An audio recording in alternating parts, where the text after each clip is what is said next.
So I've received lots of questions from other bloggers wanting to know the various components of it setting up their blog to run like a business. Because in case if you don't already know, if you're earning an income from your blog, you're a business owner. You're not just some blogger that's just writing content and throwing it out there in the internet and hoping someone likes it, shares it, and comments on it. No, you're a business owner. You are running a business.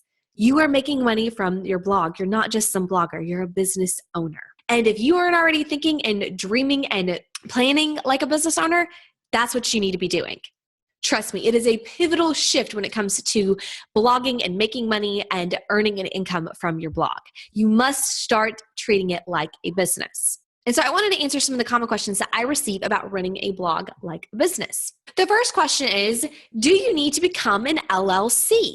The quick and easy answer is no. You can run your business as a sole proprietor. Now, I am not a CPA. I might hold an accounting degree, but I hate tax, okay? I hate taxes. You need to talk to a CPA. They could better tell you which avenue is best for you, but when you're first starting out, being a sole proprietor is totally fine. Taxes are easier. It's just a simple Schedule C that's added onto your 1040. It's not a big deal. And some states, like my state, which is Georgia, have what they call a single member LLC, which is what I am. So I am still taxed as a sole proprietor. In other words, all I have to do is file a Schedule C. It's a roll through. It's not complicated at all. Other states don't have that option, but many states do have the single member LLC option. So I encourage you to check that out with your specific state. Talk to a CPA and find out which avenue is better for you. But the only thing is that no matter how you decide to set up your business, if you want to be a sole proprietor or an LLC or something else, you must track your income and your expenses. You must track it. It's non-negotiable. You have to know how much money you are earning and how much money you are spending from your business. For me, I just have a simple spreadsheet, as I have not found any software that really makes it easy yet. QuickBooks and Xero, they're okay, but they don't really seem to have the capabilities that I really want. They're both a little bit too time intensive for me to have to go in and manually reconcile the bank accounts and all of that, when in my spreadsheet I'm just tracking it as it happens. So it's a whole lot easier for me than having to go in and do this extra step to categorize everything and make everything in this nice big pretty little spreadsheet when right now it's just me. I don't report to a board of directors or anything, so I don't really have any need for that. And again, I'm a single member LLC, so my taxes are the same as a sole proprietor. It's a Schedule C. So having just a simple spreadsheet works really, really well for me. But you don't have to be an LLC in order to start earning an income from your blog. And regardless if you decide to be a sole proprietor or an LLC, you do need to have a business checking and a business savings account. The reason for this is that you want to make sure that all of your business expenses are paid out of your business checking account. You want to make sure that all of the business income you receive is into your business checking account. That is actually a huge mistake that I made with my blog. And in fact, I didn't actually get a legit business checking account for my blog until 2016, after I had been in business for 3.5 years. Don't do that. You definitely want to make sure that you get your business checking account set up.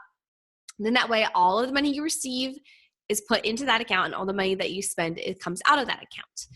For my business, what I do is I set aside 25% of everything that my business earns into the business savings account to pay for taxes. Because I am an LLC, so I pay quarterly taxes, which as a sole proprietor, you are supposed to pay quarterly taxes. But I'm afraid the IRS is going to come and hunt me down for this. But you don't technically have to pay it. In other words, they're not going to hunt you down and make you pay the quarterly taxes if you're sole proprietor, but you will have to pay a fine or a fee, I think they call it, when you file your taxes on April 15th.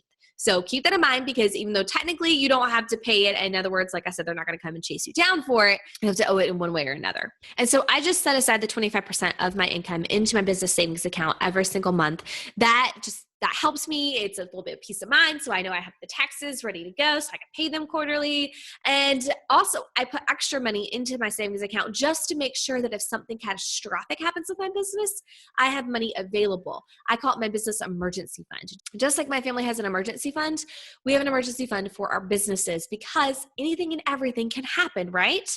And so we want to make sure that our business is protected, because our business is a source of income for a household, right? So you want to make sure that your business is protected and you have a business emergency fund as well. And so that brings me to the next question I get often is, if you decide to sell your own products and services, your own digital goods, not physical products, but digital products, do you have to collect sales tax? The answer is it depends. Many states don't require you to tax digital goods. My state, Georgia, does not require it, but my neighboring state, Alabama, does. So you need to make sure that you are checking with your specific state if they require taxes on digital goods. I'll include a link in the description of this video for you to check it out. There's a map that shows the different states, but don't just go off of that map. Make sure you double check that with your own specific state if they require you to collect the sales tax or not. And if your state does require you to collect the sales tax, there's this program called TaxJar. It integrates with a lot of different selling platforms. And from what I've been told, again, my state does not require me to collect sales tax, so I don't have any personal experience with TaxJar.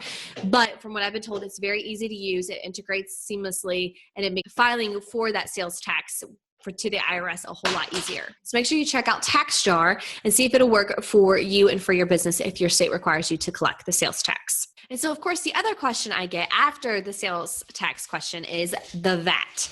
The VAT tax is a tax that the European Union is requiring on all digital goods, products, or services that are sold to anyone that resides in the European Union. And so the big question here in the US is, do those who sell digital goods, products, and services in the US to anyone in the European Union, do we have to pay and collect the VAT tax? The answer is yes. Now, this has been debated for quite a few years. I think the law originally came out in like 2008, I think the VAT law did. And it was very confusing. And so it never really was enforced, at least here in the US, it wasn't enforced. But recently, I think it was in 2014 or 15 that they revised the law and so made it more clear. And so, yes, if you sell digital goods, products, or services in the U.S. to anyone who resides in the European Union, you must collect and pay the VAT tax. Now, many selling platforms have where you can turn off selling to anyone outside the U.S. or anyone or specific countries. So you can choose to not sell to anyone in the European Union. But there are other platforms out there that will collect the VAT tax for you and pay for it on your behalf. Like the platform I use for my digital course, Teachable, they collect the VAT tax and any sales tax for me and pay that for me. So I don't have to do that, which is such a godsend because I don't have enough time for VAT tax. But I use WooCommerce on my site for my budget planner, and I have it turned off selling to anyone outside of the US, which I don't like at all. It makes me sad to have to do that. But at the same time, collecting VAT and trying to figure that out is a little bit beyond me and something I don't really feel like dealing with. And so if you are wondering if you have to pay VAT, the answer is yes. If you sell to anyone in the European Union, you must absolutely collect and pay the VAT. It's non-negotiable. I hope this answers some of your most commonly asked questions when it comes to setting up your blog to run like a business. But if you have any other questions about blogging or about how to set it up like a business, please leave me a comment or drop me an email at Jessi@jessifearon.com, and I'm super happy to answer any questions that you have.